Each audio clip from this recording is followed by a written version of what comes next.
Afghanistan. At the crossroads of the Silk Road, it gathered the treasures of the ancient world.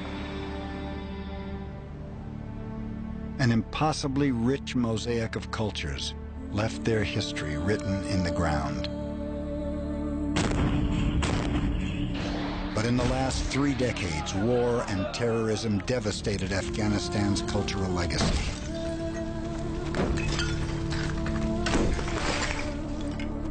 Yet in this place, which has endured invaders as fearsome as Alexander the Great and Genghis Khan, the past won't die.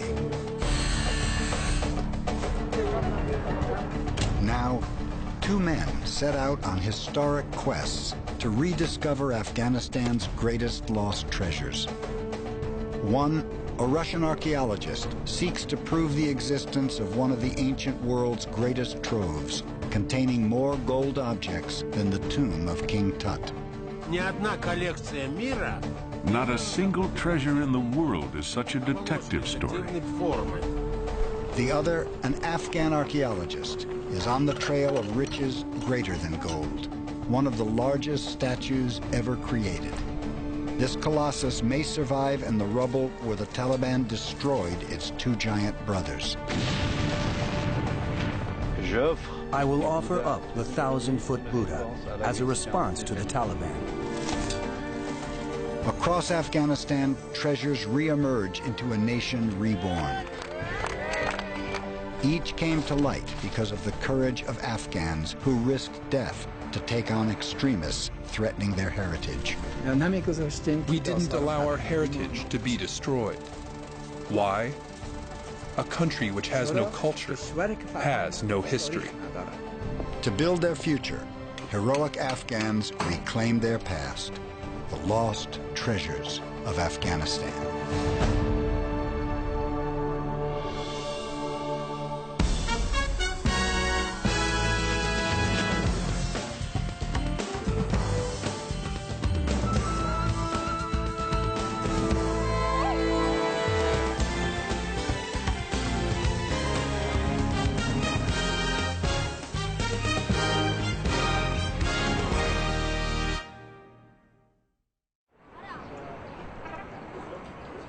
With the guns of Afghanistan all but silent for the first time in decades, those with deep roots here can finally come home.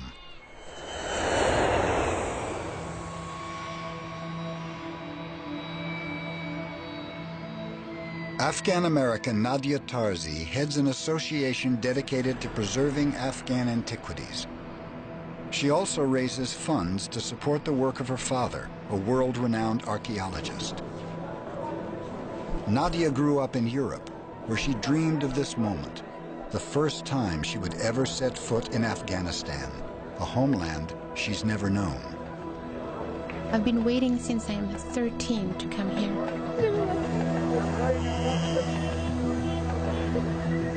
Gul Mamad is this loyal friend of the family for over 40 years. To finally meet him, it's very emotional, because we've been longing to meet each other.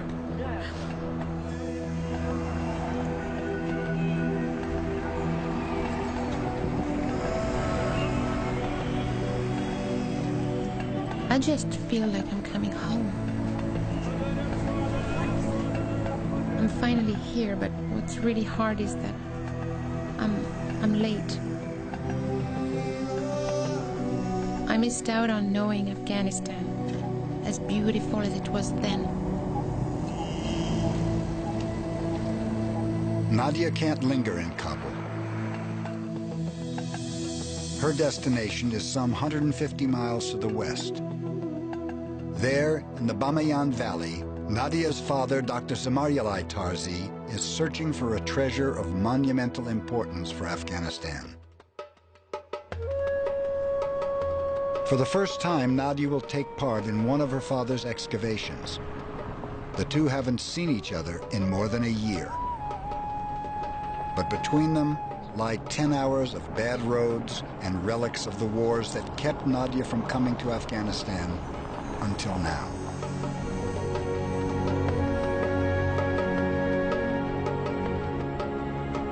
It's far more than what I expected and anticipated.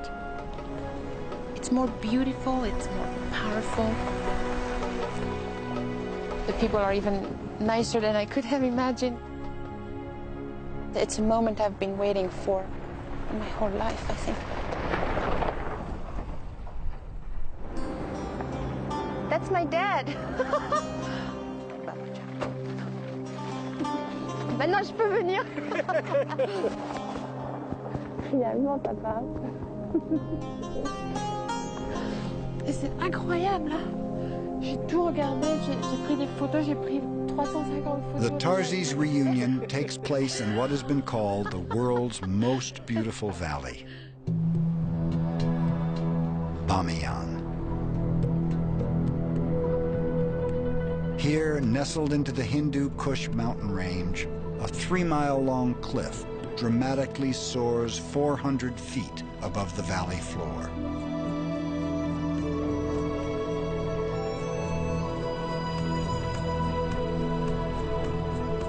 It is dominated by the hundreds of Buddhist caves that were occupied by some 5,000 monks in Bamiyan's heyday.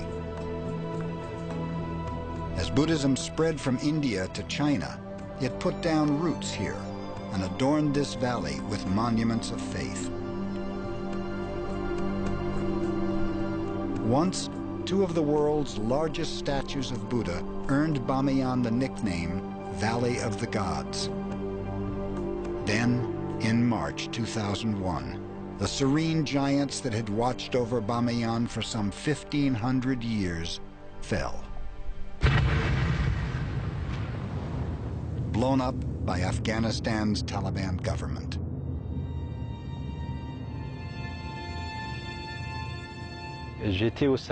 I was wearing my slippers in the living room, watching the news. When I saw it, I threw one of my slippers at the television. I didn't want to watch. I screamed. This chapter will always be underlined in the history of Afghanistan. Future generations will know what they did.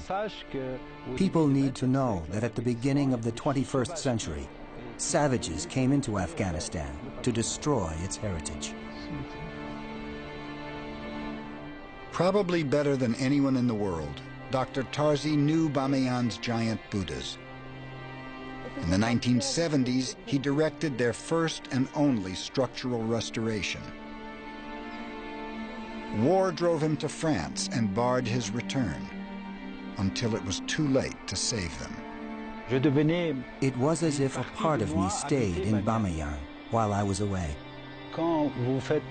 When you are studying an object, whether it be a small object or colossal monument, you consider it to be your personal belonging.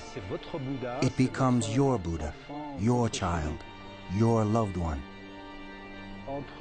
So between me, a small and humble professor, and this big Buddha, there was a connection, an osmosis. This feeling was destroyed by the stupidity of man. I thought I'd turn the page on that moment in history, but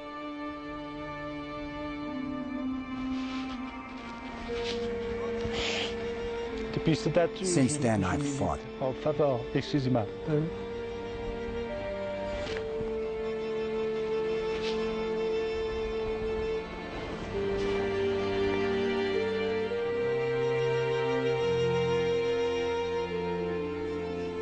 Dr. Tarzi rarely visits the empty niches of the two giant Buddhas. But in the face of such profound pain, he didn't retreat. Instead, he hatched an audacious plan. Tarzi knew what the Taliban did not. In the rubble of the two destroyed Buddhas, there may be a third giant statue that ancient texts claim is 1,000 feet long. Called the Sleeping Buddha of Bamiyan, it would be one of the largest statues ever created, fully as long as the Eiffel Tower.